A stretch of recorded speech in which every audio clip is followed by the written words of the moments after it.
মুসা খানের মসজিদ বা মুসা খার মসজিদ বাংলাদেশের ঢাকা শহরের অবস্থিত মোগল স্থাপত্যের অনুকরণে নির্মিত একটি মসজিদ। এটি ঢাকা বিশ্ববিদ্যালয়ের শহীদুল্লাহ হল ও কার্জন হলের পিছনে অবস্থিত। ধারণা করা হয় যে এই মসজিদটি ঈসা খাঁর পুত্র মুসা খাঁ নির্মাণ করেন। ঢাকা শহরের বিনোদ বিবির মসজিদের পাশাপাশি এটি প্রাক মুঘল স্থাপত্যের একটি নিদর্শন। ঢাকা বিশ্ববিদ্যালয়ের কার্জন হল প্রাঙ্গণে শহীদুল্লাহ হলের উত্তর পশ্চিম কোণে মুসা খাঁর মসজিদ নির্মিত হয় আনুমানিক ১৬৭৯ সালে। দৃষ্টিনন্দন এই মসজিদে রয়েছে ৩টি গম্বুজ। মসজিদটি নির্মাণ করা হয় ৩ মিটার উঁচু একটি ভল্ট প্ল্যাটফর্মের উপর। ভল্ট প্ল্যাটফর্মটি ১৭ মিটার দীর্ঘ ও ১৪ মিটার চওড়া। প্ল্যাটফর্মের উপর নির্মিত মসজিদটির নিচতলায় কয়েকটি কক্ষ রয়েছে। এগুলোতে আগে মসজিদ সংশ্লিষ্টরা বাস করলেও এর সবগুলোই এখন পরিত্যক্ত। দীর্ঘদিন সংস্কার না করায় নিচতলাটি ধীরে ধীরে মাটির নিচে দেবে যাচ্ছে। ৩ গম্বুজ বিশিষ্ট মসজিদটির একটি গম্বুজে বড় ফাটল দেখা দিয়েছে। ওই ফাটল দিয়ে গত বর্ষায় বৃষ্টির পানি মসজিদের ভেতরে পড়েছে বলে জানিয়েছেন মুসল্লিরা।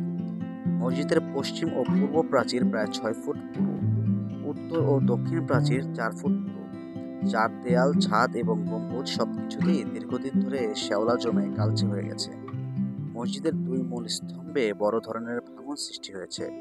ইতিহাসবিদ আহমদ হাসান দানির ঢাকা এ record of its changing fortunes গ্রন্থে উল্লেখিত বর্ণনা মতে মসজিদটি মুসা খাঁর নামে হলেও স্থাপত্য শৈল অনুযায়ী এটি শায়েস্তা খাঁর আমলে বা তারপরেও নির্মিত হয়েছিল বলে ধারণা করা হচ্ছে।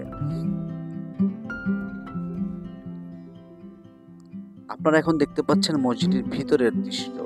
এটিতে এখনো কিছু কিছু মুসল্লি নামাজ পড়ে, তবে এটির মূল গেট বন্ধ থাকায় সড়ক থেকে অনেকে ভিতরে এই মসজিদটি দেখতে পায় না এবং ভিতরে নামাজও আদায় করতে পারে না। এটি শুধুমাত্র ঢাকা বিশ্ববিদ্যালয়ের কিছু কর্মচারী অথবা যারা এই মসজিদটি চেনেন অথবা কলোনির যারা বাসিন্দা রয়েছেন কার্জন হলের আশেপাশে, সেখানকার কিছু সংখ্যক মুসল্লি মসজিদটি ব্যবহার করেন। তবে এটির গেট যদি বাইরে থেকে খুলে দেওয়া হতো তবে এটির ইতিহাস সম্পর্কে অনেকে জানতে পারতো এবং অনেক মুসল্লি এখানে নামাজ আদায় করতে পারত বলে জানিয়েছেন ঢাকা বিশ্ববিদ্যালয়ের শিক্ষার্থীরা। প্রায় ৪০০ বছর আগে নির্মিত এই মসজিদটি এখনও সংস্কারের অভাবে ধীরে ধীরে নষ্ট হয়ে যাওয়ার পথে। আপনারা দেখতে পাচ্ছেন এটি প্রায় শ্যাওলা হয়ে পড়েছে এবং জঙ্গলের মধ্যে আচ্ছাদিত হয়ে রয়েছে। গম্বুজগুলি অপরিষ্কার, দেয়ালগুলো অপরিষ্কার, এর কারণে এটি এখন আর ব্যবহারযোগ্য নয়।